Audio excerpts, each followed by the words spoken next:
ஆளுநர் ஆய்வு செய்தார் என்ற கூவத்தூர் ஆட்சிக்கால வரலாறு தற்போதைய குதிரை பேர ஆட்சியில் மீண்டும் திரும்புவதாக எதிர்க்கட்சித் தலைவர் உதயநிதி ஸ்டாலின் செய்தியாளரிடம் தெரிவித்திருக்கிறார். அண்மை செய்தியாக நாம் பார்த்துக் கொண்டிருக்கிறோம். ஆளுநர் ஆய்வு செய்தார் என்ற கூவத்தூர் ஆட்சிக்கால வரலாறு தற்போதைய குதிரை பேர ஆட்சியில் மீண்டும் திரும்புவதாக எதிர்க்கட்சித் தலைவர் உதயநிதி ஸ்டாலின் விமர்சித்திருக்கிறார்.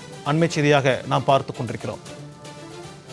தாவேக ஆட்சி குறித்து எதிர்க்கட்சித் தலைவர் உதயநிதி ஸ்டாலின் விமர்சனம் செய்திருக்கிறார். இது குறித்தான விரிவான தகவல்களை நம் செய்தியாளர் குணசுந்தரியிடம் கேட்கலாம். வணக்கம் குணசுந்தரி, இது தொடர்பான விரிவான தகவல். வணக்கம் சிக்கந்தர். குறிப்பாக இன்று தமிழகத்தின் பொறுப்பு ஆளுநராக இருக்கக்கூடிய ராஜேந்திர விஸ்வநாத் அர்லேக்கர் மதுரை சென்றிருக்கிறார். குறிப்பாக மதுரையில் நடைபெற்ற தனியார் கல்லூரி நிகழ்ச்சியில் பங்கேற்ற தமிழக ஆளுநர் அர்லேக்கர் அந்த விழாவில் வைகை ஆற்றை தூய்மையாக்க முயற்சி எடுக்கவில்லை என்றால் ஆளுநர் மாளிகை அதற்கான முயற்சியை எடுக்கும் என்று பேசியிருக்கிறார். இதனை விமர்சித்துதான் தற்பொழுது எதிர்க்கட்சி தலைவர் உதயநிதி ஸ்டாலின் ஒரு கண்டனங்களை தெரிவித்திருக்கிறார். குறிப்பாக அவர் தெரிவித்திருக்கக்கூடிய அந்த சமூக வலைதள பக்கத்தில் ஆளுநர் ஆய்வு செய்தார் என்றார். கூவத்தூர் ஆட்சி கால வரலாறு தற்போதைய குதிரை பேர ஆட்சியில் மீண்டும் திரும்புகிறது.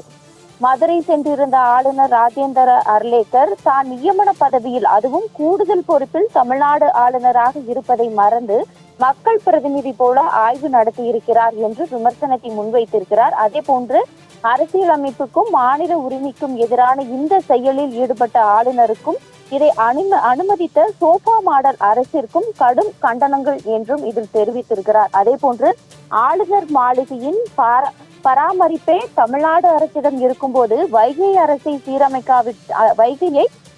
சீரமைக்காவிட்டால் ஆளுநர் மாளிகை களம் இறங்கும் என்று அடாவடியாக பேசியிருக்கிறார் என்றும் தற்பொழுது அந்த கண்டனத்தில் தெரிவித்திருக்கிறார்.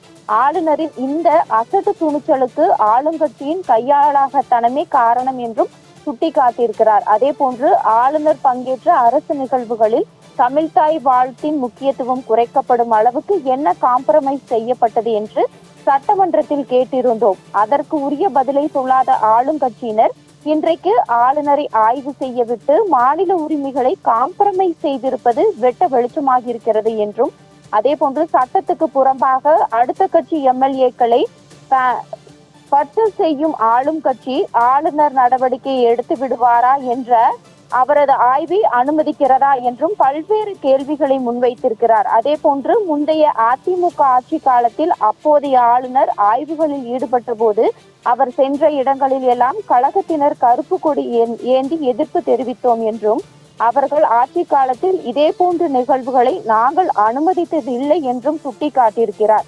ஆகவே மாற்றம் என்ற பெயரில் ஆட்சிக்கு வந்தவர்கள் மாநில உரிமைகளை தாரை வார்க்காமல் ஆளுநர் ஆய்வு செய்யும் நடைமுறையை உடனே நிறுத்த உறுதியான நடவடிக்கை எடுக்க வேண்டும் என்றும் அவர் தற்பொழுது தனது சமூக வலைதள பக்கத்தில் வலியுறுத்தி இருக்கிறார். சிக்கந்தர், உங்களுடைய விரிவான தகவல்களுக்கு நன்றி குணசுந்தரி.